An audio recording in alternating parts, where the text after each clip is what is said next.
జనసేన భారీ మెజారిటీతో కనీవిని ఎరగని రీతిలో గెలిచి విజయం సాధించింది. అయితే పవన్ కళ్యాణ్ అనుకున్నది సాధించారు. తన కష్టానికి ప్రతిఫలం చేకూరినట్లే. ఇకపోతే పవన్ గెలవడానికి ఎంత కష్టపడ్డారు, అతను వేసిన స్కెచ్ ఏంటి? Let's watch.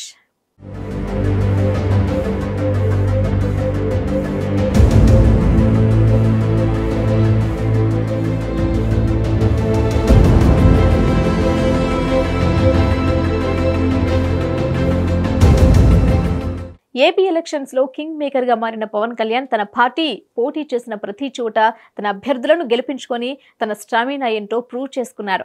ఇక ఇంతకు ముందు వైసీపీ వాళ్ళు పవన్ కళ్యాణ్ కి రాజకీయం చేసేంత నైపుణ్యం లేదు అంటూ విమర్శలైతే చేశారు. కానీ పవన్ కళ్యాణ్ మాత్రం తన రాజకీయ చతురతతో వార్ వన్ సైడ్ చేసేశాడు.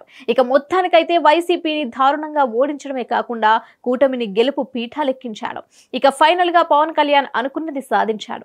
ఈ ఎలక్షన్స్ లో అధికార పార్టీకి వ్యతిరేకంగా ఉన్న ఏ ఒక్క ఓటు కూడా చీలకూడదనే ఉద్దేశంతోనే పవన్ కళ్యాణ్ దగ్గరుండి మరీ కూటమిని ఏర్పాటు చేశాడు.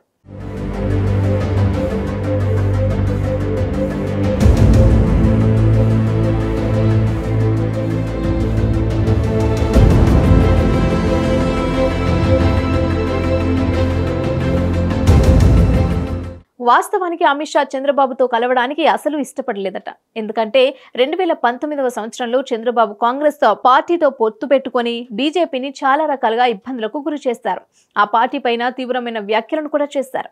ఇక ఇంకోసారి చంద్రబాబుతో పొత్తు పెట్టుకోకూడదని అమిత్ షా స్ట్రాంగ్ గా ఫిక్స్ అయ్యారట. కానీ పవన్ కళ్యాణ్ మాత్రం పొత్తుంటే వైసీపీని గద్దె దించొచ్చనే ఉద్దేశంతోనే అందరినీ కలిపి కూటమిని తయారు చేశారు. ఇక దీనివల్ల పవన్ కళ్యాణ్కి వచ్చే ప్రయోజనం కంటే కూడా రాష్ట్ర ప్రజలకు ఎక్కువగా మేలు జరుగుతుంది. నిజానికి ఇంతకు ముందు వైసీపీ బీజేపీ రెండు పొత్తులో ఉండేవి.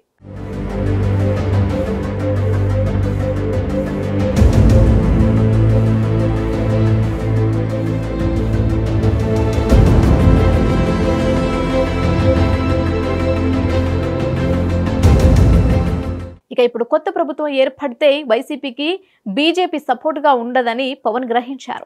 దీనివల్ల జగన్ కేసుల విషయంలో బీజేపీ మళ్లీ తనని ఆదుకుంటుందేమోననే ఉద్దేశంతోనే పవన్ కళ్యాణ్ స్కెచ్ వేశాడు. జగన్ నుంచి బీజేపీ పార్టీని వేరు చేసి తమ కూటమిలో కలిసిపోయేలా చేశాడు. ఇక ఇప్పుడు జగన్ మీద ఉన్న కేసులన్నింటినీ బట్టబయలు చేయొచ్చు. అలాగే వీలైతే జగన్ ని మళ్లీ జైలుకు కూడా పంపించొచ్చు అనే ఉద్దేశంతోనే పవన్ కళ్యాణ్ ఈ పొత్తు పెట్టుకున్నాడు.